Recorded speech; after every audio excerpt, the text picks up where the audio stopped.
You are live. Oh, no.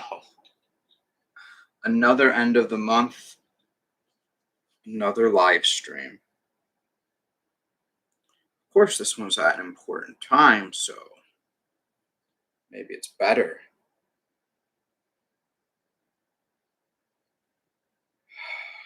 All right. Is it better? We don't know. Good. Good morning. Good morning. Good morning. Howdy, howdy. Oh, God, she's here. I wish I had the resources to have a monitor. I wouldn't dream of getting an M. Oh, that's good for you. Ah, very good. It's it's a very mature thing there, April. Not getting reptiles you don't have the resources for. It's very good. Oh, hi. Good morning. Hi. Good morning. Good morning. How you doing? Doing good. It's good. It's live stream time. It's live stream time. Live stream time. I know.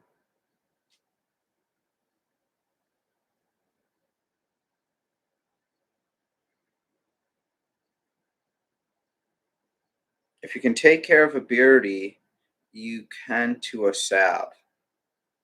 Yeah, but the only difference is the constant bugs and if you get a female Savannah monitor, it's about the same size as a male beardy, but just feeding bugs. But otherwise, yeah, I would say they're about the same. Actually, I would say the sav is probably a little bit easier. No brumation, better temperatures, more hardy, a little bit more intelligent. But if you're buying a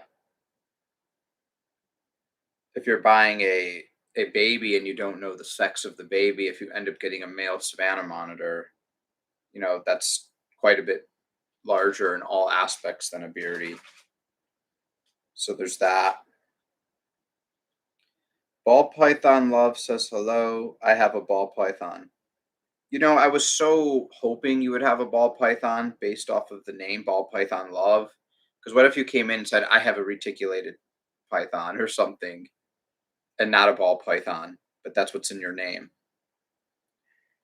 So as always, you guys know the routines. We're gonna give it a couple minutes for people to join in, about 5 minutes, and then we're gonna get rolling. I got some questions here. You guys are obviously allowed to ask whatever questions you want about reptiles during the stream, so don't worry about it. We have some reptiles. Don't worry, I don't not have a reptile with me. He's waking up right now. He's down here. But hopefully you guys are doing well this morning. And this is an important live stream, and we'll go over that when we start. But this is an important live stream that will then segue into a video for next week, and probably the video the week after that. But really important for people who own bearded dragons. But hopefully you guys are doing well this morning. What do you think? They're doing well? He doesn't know. He's asleep. Oh, she's actually watching this with me. Any good enrichment toys you recommend? It's hard to find good stuff. So this is when I start my Christmas shopping. Yeah, so for ball pythons, any type of thing they can play with. What's really popular are those Kong balls that have all the holes that you're supposed to put, food inside, and your dog is supposed to try to get to it. But that's really good because they'll go in one way and through the other and through the other, and it's not hard, it's not sharp, it's rubber. So it's also, it can stretch a little bit. But let's say worst case scenario, they were ever to get stuck inside of a spot, but they make these balls in different sizes. You could cut that and then it would be the hole would be much larger. It wouldn't even destroy the thing, it would have a much larger hole. But those Kong balls with all the openings, those are so cool for baby ball pythons all the way up to adults, because they'll zigzag through that thing like crazy, which is pretty cool.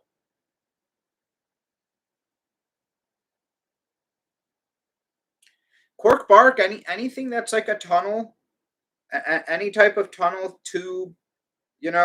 I personally, I think just a straight tube's a little lame, because then they just go, woo, like how fun is that? But um, that's just me. But yeah, they don't. It's not a ton for them to do for enrichment other than to climb and smell things. So it's pretty much it. But but you could do two Kong balls next to each other. That way, then they're linking, and maybe even with a little gap in between the two. Ooh. And then they're going to go back and forth between them. It's just also nice that they're nice and light. I use hamster tubes. Yeah, hamster tubes for small snakes are really, really good.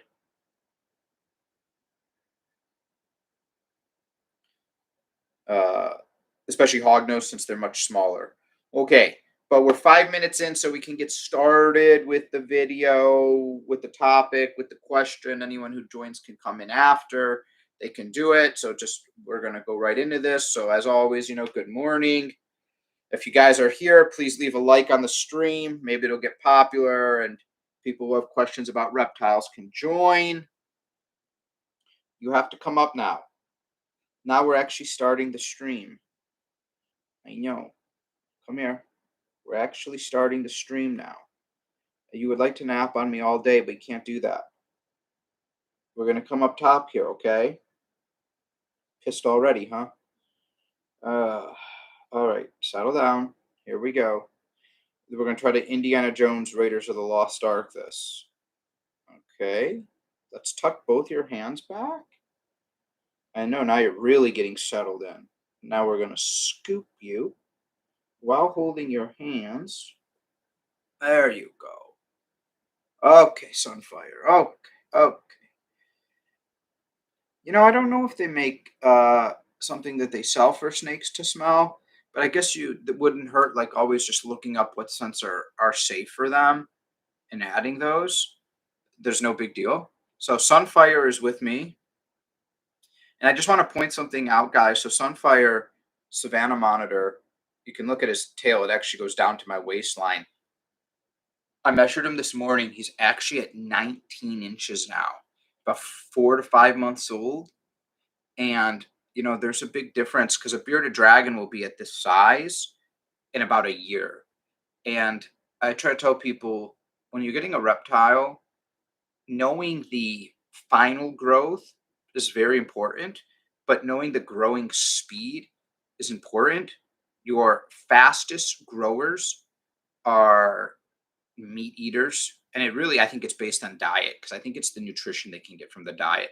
So if you're a meat eater, especially whole prey, and you're a lizard, you're getting bone calcium, bone marrow, protein, fiber. You're getting all of that. Underneath that, and typically meat eaters can eat everything, veggies as well, bugs, etc. Primarily bug eaters will be your second fastest growing. Um, Again, they can eat a little bit of meat, they can eat bugs, they can eat little veggies, but their primary food is the bugs. They get more protein. It looks like they grow faster. Then you have your veggie eaters. So in the middle of that are your bearded dragons, right? Your omnivores, who are eating bugs and veggies.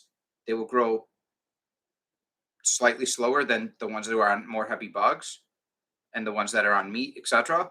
And then your last place, you have your veggie eaters. And I'm just, if you think about it, it kind of makes sense. Like, think about a bodybuilder in real life, a guy trying to pack on a lot of muscle. It's not really going to get all that mass if he's just eating, salad, compared to some guy who's eating, a giant 40-ounce porterhouse steak every day. So when you're buying a lizard, everyone has in mind their end goal. This thing gets this big. but you never want to get your lizard and put it into a giant tank. It's very traumatizing. Overstimulation, very traumatizing, can lead to not eating, can lead to them getting sick. But you want to know how fast this thing will grow. So some people say, oh, by 2 years, they'll be at their full size. Mm, depends on the lizard, especially like rock iguanas that have massive growth spurts later on in life. When they're 10 years old, they start growing rapidly. Same thing with some monitor lizards, Asian water monitors, black throated monitors, white throated monitors. They'll get pretty big during the first 5 years. And then when they get to about a decade, they'll start growing rapidly again. So you need to have these things in mind, but you want to know what is the end growth, but how quickly do we get to the end growth? It's a big deal because you want to be ready for that enclosure. So again, if you're getting a even if you get a bearded dragon, but you feed primarily greens starting off, they'll grow slower than the bearded dragon that you're mixing more and more bugs in when they're younger. And that's something to just keep in mind. I completely agree. My ball python is at 3.5 feet in a 40-gallon tank with tons of room to climb. Plan to, yeah, well, and be careful with that with ball pythons. It might be something you want to try out. So ball pythons traditionally as a pet have lived longer, more hardy lives in a more simpler, smaller enclosure, probably because that's what the species is used to. Um, but some of them do okay in a slightly larger enclosure, but they are not I mean, you have a ball python, they are not the snake that is traversing and climbing and moving around. They really are the snake that finds spot A and likes it and likes to be in tight and good. For instance, I had Guinevere, the ball python, and her snake hide. So she's in a 3 foot by 2 by 2 enclosure, but her snake hide box was like the XL box because I just had it. And so what, 12 inches by 6 inches by maybe 4 inches? Not big, right? She was not eating. She would go in the hide, but she did not feel comfortable enough to get prey and go and hide in there to recover because they're very vulnerable when they eat. And she was not eating and starting to lose weight. So I ordered a smaller hide box and put that in there. And I mean small, like tight, maybe 2 inches high, tight. You're like, this snake's never going to fit in there.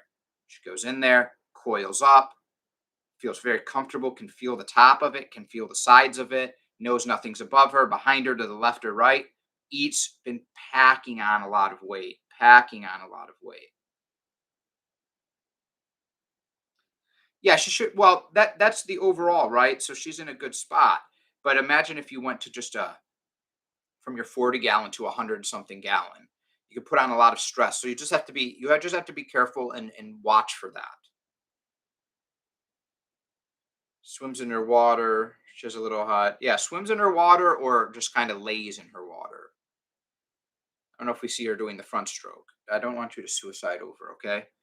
Uh, but so just, but it also may work out, but you want to be looking for those things. So sometimes when you put them in a new enclosure, right, you are going to probably overstimulate them. It's not a bad thing. It's a good thing. It's a normal thing. It happens, but they may become excited, a little stressed, a little happy, and they may go off food for a little bit.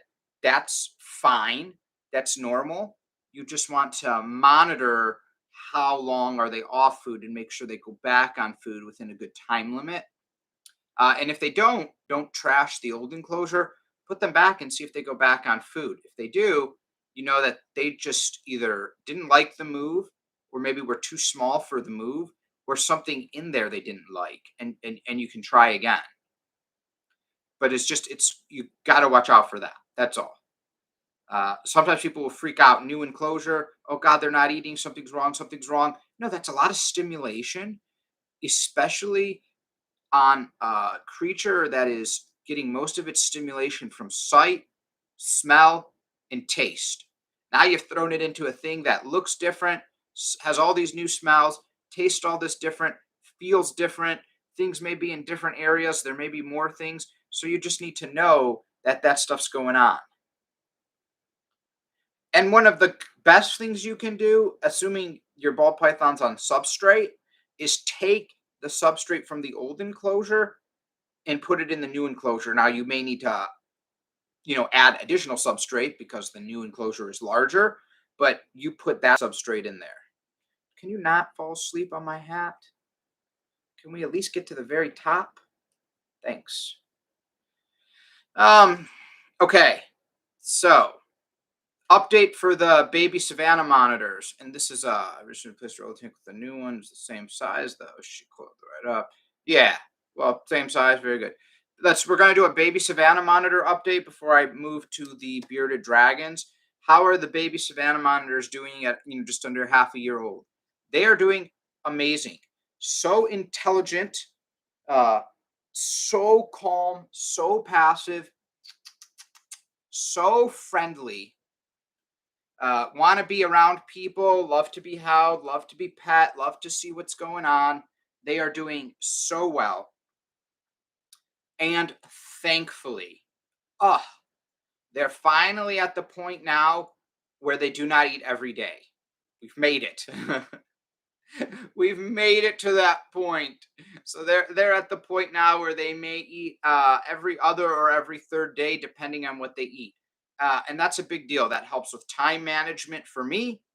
It helps with food management in terms of going through dubia roaches or chicken and things like that. So they're at a point now where and they don't poop every day anymore. Like it's just so much better. Even though they're both potty trained, which is great, but there's nothing like seeing one poop, cleaning the water when you have more than one reptile in the same enclosure, right? Seeing one poop, cleaning the water bowl, which is also their toilet and their bathtub, right? We all know that. And then an hour later, the other one goes in and poops. And then we rinse and repeat. So having all of that trimmed down in time is doing really good, but it also shows that they're hitting all the correct milestones at the correct times, especially at the intelligence point, which is really good because I want to have this duplicated out. I want to have them be more trained than ever before, which is really important. So they're doing great, and we're hitting all those milestones, which is really important because I don't want to start doing this when they're older and have to deal with that harder time. I want them to be super tame. Sunfire, who is a male, spends almost every night sleeping in bed in a little shoebox on the end, which is where he likes to sleep, or he crawls out and sleeps on my face, which then I can't breathe, and then I wake up and it's him. So, but it's good to see those comfort levels. He comfortably will sit on the couch. He comfortably would sit on my lap. He'll comfortably lay in bed. We watch TV together and just start now and just keep that behavior as we go, which is really, I mean, this position he's in now, other than I couldn't hold just my arm up like this, he would stay like this just for hours hanging out. Has he ever gotten lost? That's a great question. I'm glad you asked. Thankfully, the answer is no, because he doesn't really go far away from me, but we'll have to see how that is when he starts to get older and more confident in himself. So, right now, he is just like a baby, right? So, I am the thing that gives him comfort and gives him safety. So, even if something scary were to happen, he comes running to me and tries to climb me, which can suck when I'm wearing shorts and he's got sharp nails. So I got to kind of be ready for that. But his mad dash is not to look for a hole; it's to look for me and sprint to me. So that's really good. Now, unfortunately, sometimes that never goes away. So if you look at Sunfire and he's doing that, Smog does that. Smog is 6.5 feet long. Smog weighs 50 pounds. And to see when I bring him outside, a large truck may go by or backfire, or the street sweeper went by the other day. I thought he was going to have a stroke. To see him across the yard turn and start sprinting towards me, I was like, no, no. And then like kind of jump into the air and latch onto me. Uh, So I keep Smog's nails dull. They're not sharp at all. And the nice thing is his nails are so big that it would take a very long time for them to get a sharp tip on them, even when they start getting longer. So he actually has some of the easiest smooth nails to do with, even though they're big. They're big, they're thick, they're smooth, they're dull. Don't have to worry about it. So that's the baby Savannah monitor update. I'm going to bring Sunfire back. I'm, yeah, I am going to come back with something, maybe a bearded dragon, and then we're going to get into the meat and veggies of this live stream, which is brumation and bearded dragon brumation time, because it's here. The start of it is here. They could start going at any time. People are freaking out, and there'll be a more in detailed video about it next week. But I thought as I talk about it today, people may have some brumation questions, fears, anxieties, especially if it's your first brumation, when it can happen. So we're going to go over that with answering questions, and then there'll be that a detailed follow-up video next week, like I do every year, to try to get everybody ready. So do not worry. All right, we'll be right back with him gone and another one. Come.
Oh. Oh. All right, Mongo, we're doing good. Let's see what we got here. I completely.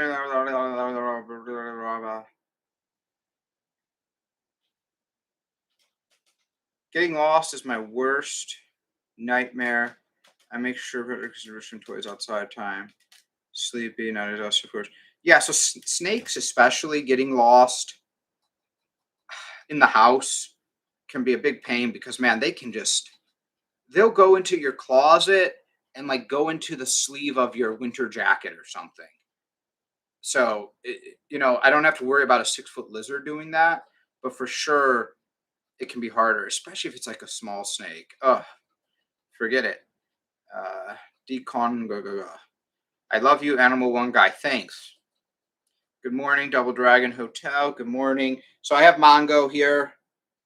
He's tired. His light's only been on for an hour, but let's talk about. And if you guys have questions, if you guys have bearded dragons, now's a good time. But like I said, there will be a video. I hope Mongo doesn't get mad and poop on me. Sometimes he gets mad and then he angry poops. We'll see what happens. So brumation time. It's coming. Everyone should know what brumation is, but it's just basically when for about half the year in the wild, bearded dragons' food source is very low. And they'll just kind of like a hibernation, but it's called brumation because it's done a little bit different. But they will just go and slow their body processes down, let their body heal and recover, but also not burn through food because there is no food. So that way they can survive. Otherwise, they would just starve. Okay, cool. Now, this has been going on, this is programmed in their DNA. It's been going on for a million years. because people will say, well, they're pets and we have food. And I get it. Everyone gets it. But this is how their body is wired. Okay. But I do think, pet bearded dragons will over time probably breed out the need to brumate. I don't know how long that will be, but I could see it happening. It's just not going to happen overnight. Oh God, he's already getting mad. Um, so there's a couple. There's some very important things you have to do. Some very important things leading into brumation that you need to know. You need to make sure it's happening. You need to have done ahead of time, and you need to know to look out for. So I won't lie, brumation is a very scary thing, especially if it's your first time. But honestly, it's a scary thing for bearded dragon owners because all the signs of brumation are also all the signs that your reptile's dying, uh, right? So there's a lot of confusion and actually a lot of wrong gets done around this time, and a lot of harm to bearded dragons. And also, bearded dragons are misdiagnosed and sometimes they die. So that's the problem. So the first thing is knowing that you need to make sure that your bearded dragon is healthy going into brumation. You need to make sure that you had it at a healthy weight. You need to make sure that it wasn't acting sick before brumation. And what I like to do is, the month before brumation, I deworm my bearded dragons. I don't even bother with a fecal. Deworming is safe. If they don't have worms, it doesn't matter.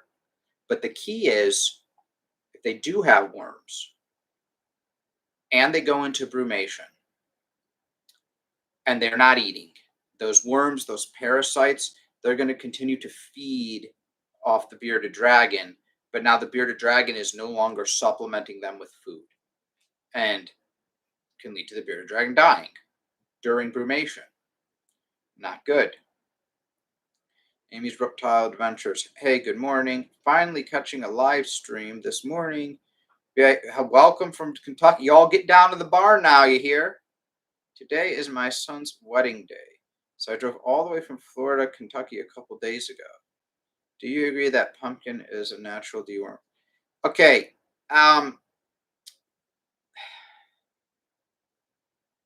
Pumpkin is not a natural dewormer in the way that an actual dewormer will work. Pumpkin, though, being very fibrous and causing good bowel movements, can grab a lot of the worms, can, if they have a lot, and push everything through. The thing is, the problem, though, is that if you are loaded with worms or parasites, these parasites may be at different cycles of their lifespan, uh, the egg form, the full form. So you do need a good dewormer to get in there and be able to soak and kill things at all stages of its life. If you have a mild worm infection, pumpkin is pretty useful actually. Now, so I deworm, I use Safeguard, Pan Cure. It's been tested. You can't really overdose it. They've tested it at like 10 times the recommended dose. Nothing's gone wrong.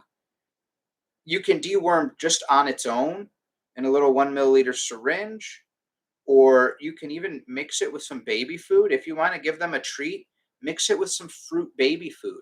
They'll really like it. You can probably drip it on their mouth and they'll eat it. You can, mix it with veggie baby food if they need nutrients. If you're syringe feeding because your guy is sick, you can mix it with the critical care, the emergent care, the Repti Boost. You can make your cocktail. You can mix it in with some Repashy. You got many ways to do it. But honestly, for me, I mix it with a little baby food and it's done. It's over. And I do 2 treatments. I do 3 treatments if I confirm that they had worms. I do 2 treatments a week apart. Simple. Done and done. And I don't want to risk them going into brumation with worms. Perfect. Okay. Now, again, when they're going into brumation, this is the key because you can prevent them from brumating correctly. And you can prevent them from brumating at all, which is the other problem. So when they go into, typically they go into a dark spot to brumate, a cave, a cool spot of in the tank. When your reptile is brumating, you do want the temperatures to be cooler. So for me, I turn off their UVB light. I turn off any type of heat producing light, and I have a ceramic heat emitter that will turn on if it gets too cool below 68.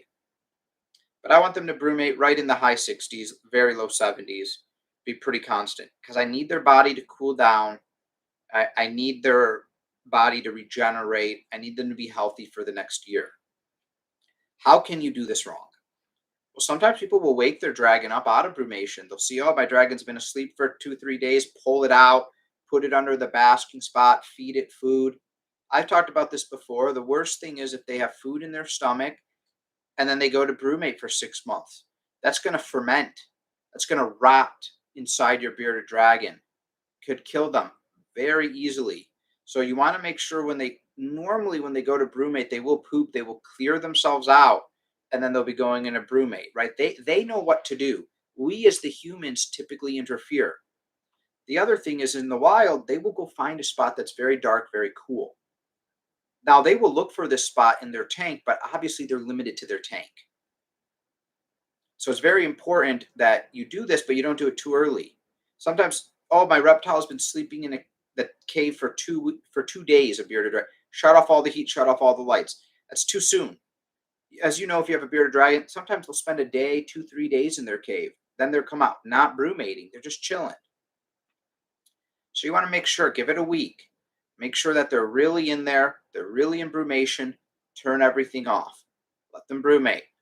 Now, they may come out because now you've darkened the tank and you've cooled the tank. They may not stay in their cave anymore. And sometimes people will interpret that as they're out of brumation after a week.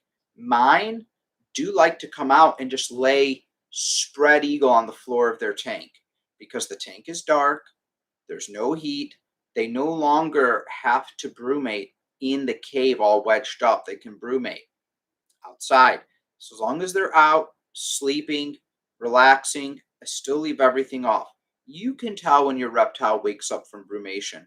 They'll be awake, they'll be wide-eyed. A lot of times they'll go to where the basking spot is, even though the basking lights are off. And now you know it's time to start heating up. And it's important that after you start heating up, you don't feed on the first day because everything's been shut down. Make sure that they sit there and they bask for a full day, wakes everything up, and then feed them. People are like, oh, he's awake today. Let me feed him. No. He's awake today, but his body's not awake. We have to let that wake up and feed him. Now, where's the problem comes? Then that's just a brief overview because, like I said, detailed video next week. The problem comes because that brumation behavior, like I said, is the sign that the animal's dying, lethargic, not eating, not drinking, not pooping. Those are not good signs, except for those are all the normal signs of brumation. So you need to, if you want to keep an eye on your reptile, you need to do it while not disturbing them. Make sure they're breathing. Now, this can be done if you just peek at them once a day and you see they've changed positions. They've maybe turned a little bit in their cave. Their head's on a different angle. You see them take a breath. Maybe their eyes are open. Because remember, they're not sleeping. They're not sleeping during this brumation. They're just relaxing. And it can go anywhere from a week to 8 months. And it can start anywhere from 6 months all the way through. And your reptile may choose not to brumate, but that's up to your reptile to decide if it needs to brumate or not. So you just want to make sure they're still alive, and the best that you could do is to make sure that they were healthy going into the brumation. If you look for signs of distress, you can see sometimes hard time breathing, etc. Foaming at the mouth rot, pus, anything like that. Now, there are sometimes legitimate reasons to prevent a brumation. If your reptile is sick, is on antibiotics, is on medication, your vet should tell you, hey, we need to prevent or at least delay brumation because we can't have its metabolism shut down. We need it to synthesize this antibiotic. we need to clear this infection. We need to maybe clear this heavy parasite load, this heavy coccidia load, and then maybe they can go in. But your reptile knows if it has to brumate or not, so don't prevent it, but it may not do it. Did anyone who has a bearded dragon have any questions about brumation? Now is the time. Otherwise, like I said, there'll be a detailed video. That's my little spiel about it to you guys here. So we'll see. I told my son that one of my monitor lizards should be the ring bear. That, do you know how sweet that would have been? Like if you put like a little tuxedo, like little bow tie on him. He's got the little, and he comes down. Oh my God, what if you had like a mealworm or a super worm or something that he eats a piece of meat on us like a fishing line, and he's at the top of the aisle, and you pull the fishing line down and he's like running down? That would be sweet. They probably didn't go for that, huh, Amy? Here's some crazy info for you. My Savannah monitor that passed away back in December, a Thursday when my exotic vet gave her a dewormer treatment. She was super healthy too. Because of that, I've heard this happen to other monitors as well. I'm not sure why or what this is all about. I no longer trust it. Okay, so Amy, do you know what they tried to deworm with? Do you know what they tried to deworm for? Because there can be a problem with deworming, and I'll get to that after. Um, Although with monitors, very rare. And I guess did they have worms? Like, did you see them? So you have the potential. Deworming can potentially make your reptile sicker if something else is going on at the same time. But normally you'll know. So if my reptile has a bunch of worms, but it also has bearded dragons, we're going to use bearded dragons, coccidia, for instance.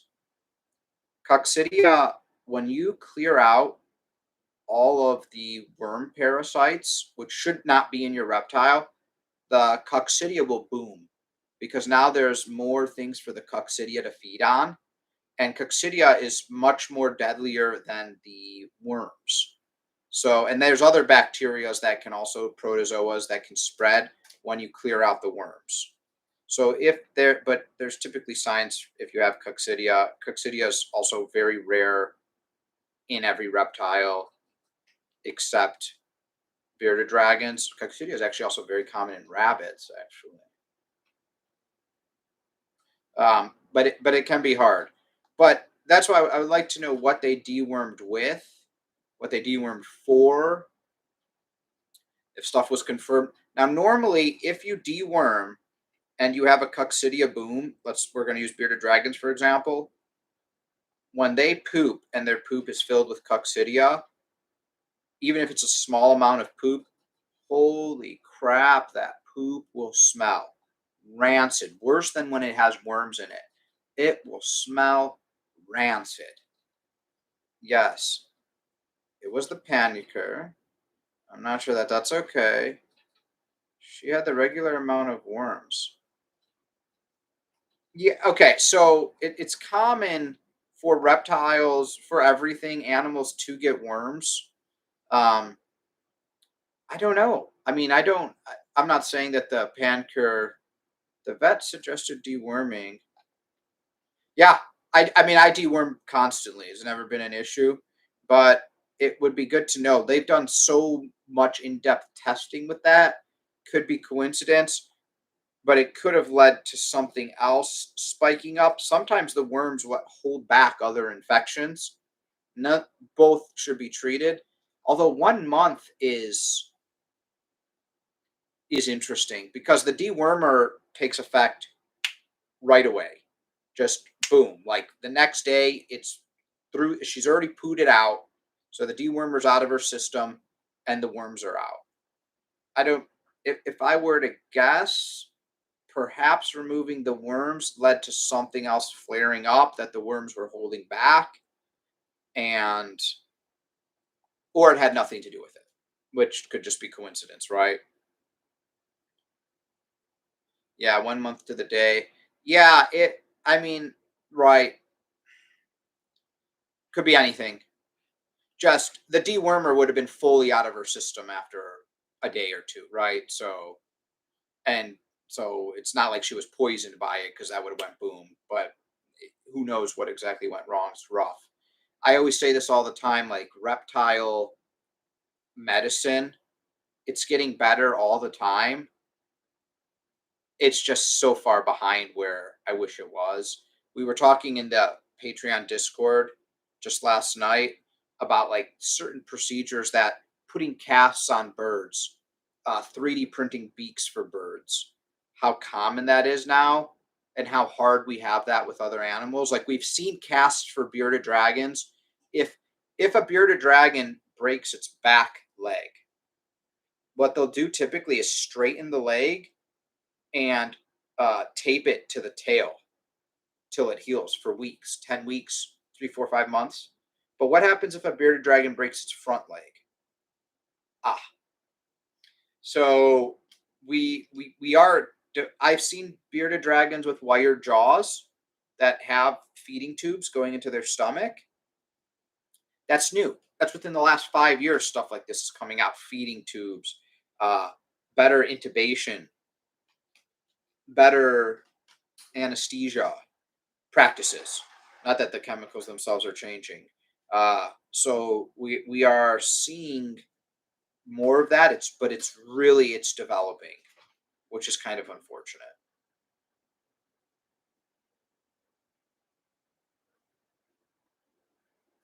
Yeah, no problem, Amy. It's good to know because you don't want to have a downside about deworming, but you also want to keep your antennas up. And maybe could your reptile have been allergic to it? Possibly, but again, that's stuff you would see right away.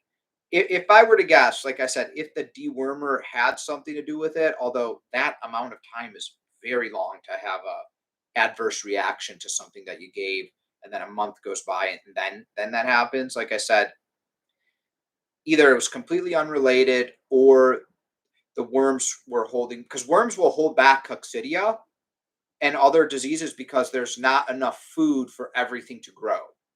There's not enough waste material because they're sharing the food. But then when you get rid of the less ones, these other ones now have it's a buffet, it's a smorgasbord. But then typically you can smell their poop and it will smell really bad.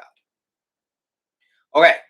Any other questions about brumation though, or anything else reptile related?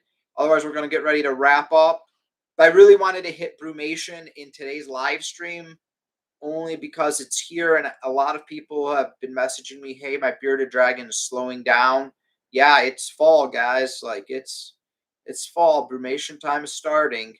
And I know it sucks. If the bearded dragon is your only one reptile, oh, it sucks. Now just be thankful you don't have a tortoise that you have to bury underground for all of winter.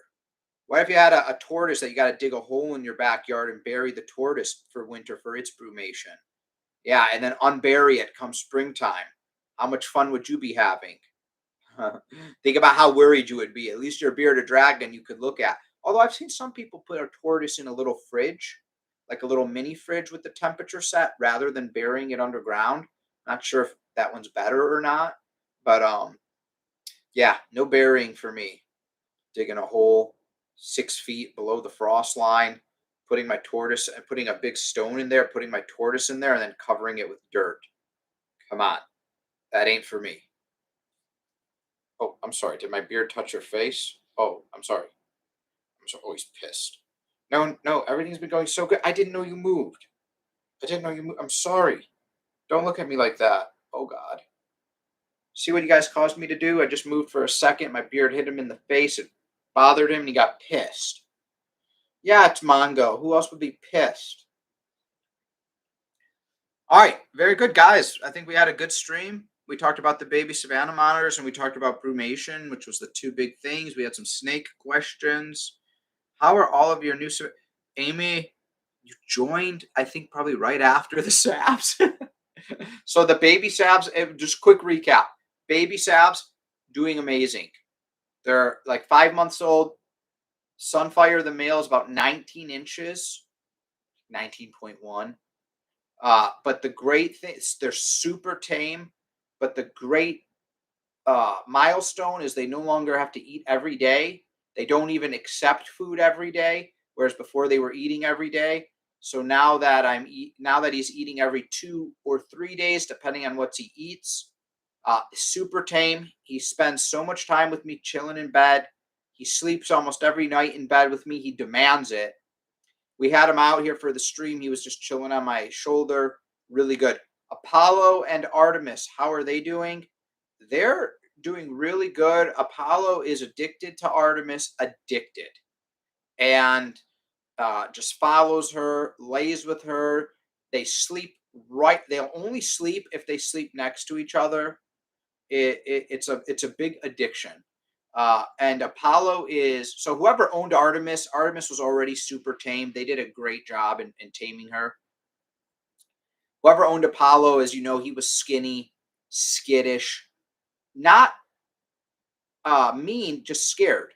And he is so calm now. I can pet him. He comes up to be fed. He's not super tame yet. When you pick him up and you have him, he's okay. But the process of doing it, he freaks out. I would say he's about 95% of the way there. He comes when I offer water. He comes right up to the water bowl and drinks. So he's doing really good. Uh, I'm really interested in that. Nala is just being herself. She's gotten really big last time she came out of her cave. Um, so she's huge. I forgot she's bigger than Artemis by quite a bit, and she's just herself, just chilling, not as active.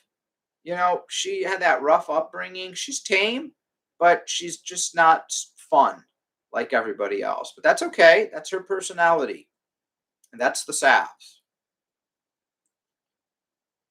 I have someone that's supposed to be gifting me captive bred.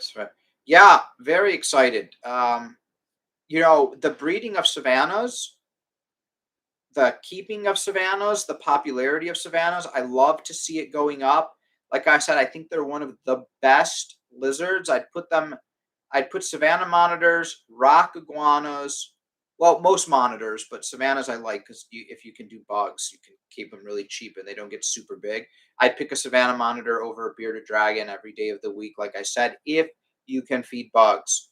Because if you get a female, the females are about the size of a male beardy, right? So it's not like you're going to have much worse size problems, but their intelligence level. The only downside I said about Savannahs is they don't live as long as a rock iguana. You know, 20 years is their estimate compared to 70 years. Like, what the heck is that? You know what I mean? We're talking 3.5 times the differential. That's a long time, but they're wonderful creatures. So you should be very, very excited with that. All right, then I'm going to wrap this up. Oh yeah, guys. So Jones Golden Luxury, she's in the chat. You've seen she's sponsored the channel quite a few times. She sells gold and silver on the website, really good prices. But she has reptiles as well. She is picking up a baby rock iguana this morning. So she's going to start that journey. He's, you know, a handful of weeks old, so, or she, depending on what she gets, locally too, from a local breeder. So, you know, she's starting that 60 to 70 year journey. Woo! So you guys can say congratulations to her. It's gonna, it's funny when you haven't had a baby reptile in so long. You've had an adult reptile, a grandma reptile. They're calm. You know their routine. You don't need to train them. They know you. You know them. And like I said, and then I got the baby Savannahs, and they're watching me all the time, and they're trying to learn things and learning how to teach them to come up onto my hand and learning their behaviors compared. So it's fun to go through that. But when you haven't done that in like a decade, you're like, whoa, what is this baby lizard? Um, and for me, it was interesting because I'm like, what is this baby healthy lizard? You know, I get reptiles that are surrendered, that are on the brink of death. So then I finally get two healthy babies, and it's like, I've not seen this in a long time. Uh, All right. So, okay, very good, very good, very good, very good. All right. So, guys, great stream today. Look forward to the next two upcoming videos. The next one Saturday is about brumation. So if you're watching this stream later, you're going to have a more in-depth video just focusing on some points there. I will be showing the deworming. Everything will be good there. And the next video after that will be Link in his new enclosure. Spoiler alert, he's in it now. He's driving me insane. Or she. Probably a she, which is why she's driving me insane. Um, but that's all built up and everything is all good. Yes, Piper, it's just ending now. So she's in that new enclosure. He slash she. I'm just not sure on the sex. Driving me insane. Making a ton of noise. Just it's a nightmare process. But thanks, guys. If you can leave a like for this video, and guys, remember, any video you watch, if you leave a like and a comment, that's all YouTube cares about. I say it all the time. If you watch a video and you don't leave a like, YouTube thinks that you didn't like the video, so they don't recommend it. If you watch a video and you leave a dislike, YouTube says you hate that video and they bury it. If you watch a video and you like it, YouTube says it's a good video. If you watch a video, you like it, and you leave a comment, even if the comment just says hi, YouTube says, holy crap, this is a great video to share for people. The algorithm is the dumbest thing ever. But it's, you never would have thought watching a video and not leaving a like would hurt the video, but it does. And then not leaving a comment, but it does. All right, Mongo, you're going to go back. I'm so impressed you didn't poop on me. So that's very good. All right, guys, take care. I'll still like and did you, Piper? Did you have a question before I go? I mean, all we talked about were the baby Savannah monitors and bearded dragon brumation. Yeah, I don't. Dude, you never know with YouTube.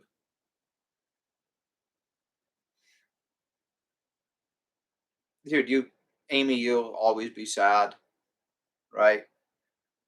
It's a rough deal.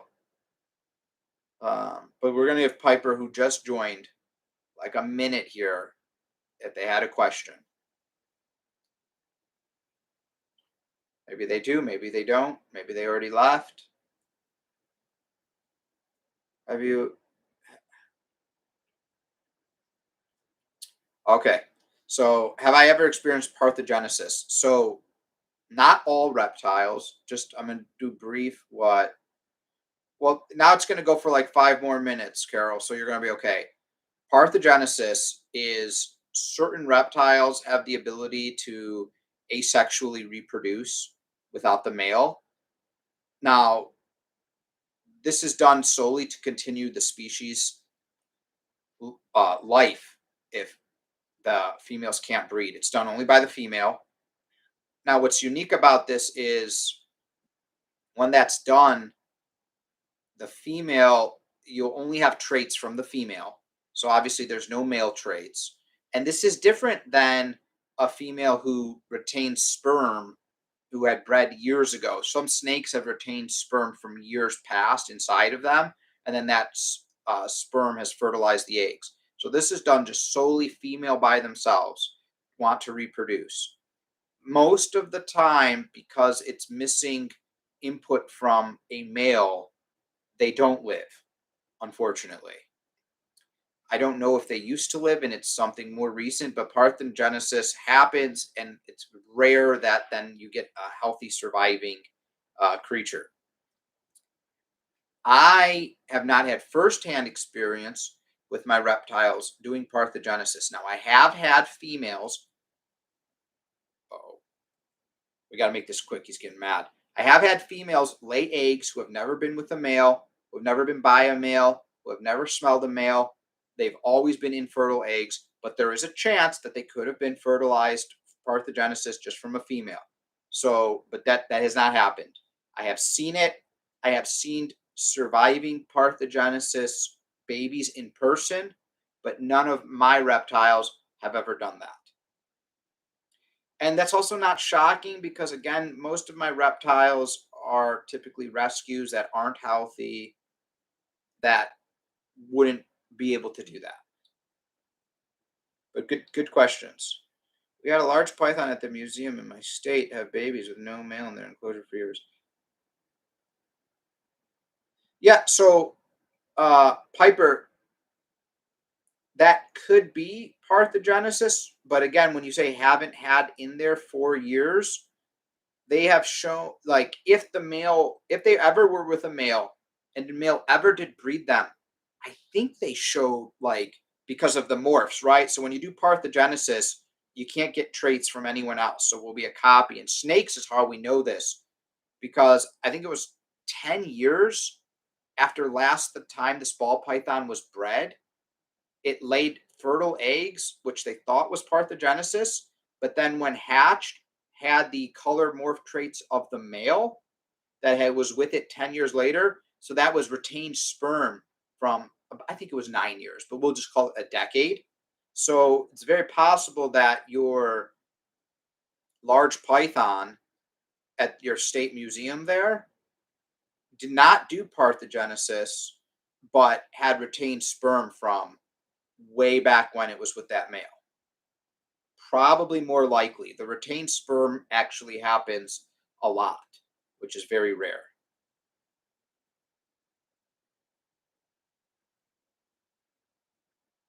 It's less common in larger reptiles, although it seems like it's more common in reptiles that do live birth like boas. So great question. Glad you asked. Morning geckos do it. Yep. Too bad for answering. Paul's Monitor in the UK had a Mangrove Monitor. Yeah, I saw that. Pet Mongo. Mongo's pissed at me right now. Yeah, so over a decade, it would be hard. Like I said, we definitely know it's gone a decade, but and it's especially hard unless you do blood testing to know with pythons if they're morphs, then you can tell because one doesn't have the traits and then also has the traits of a male. Just retain the sperm forever. They had it in the papers, but well, it could have been Parthenogenesis. That's the thing.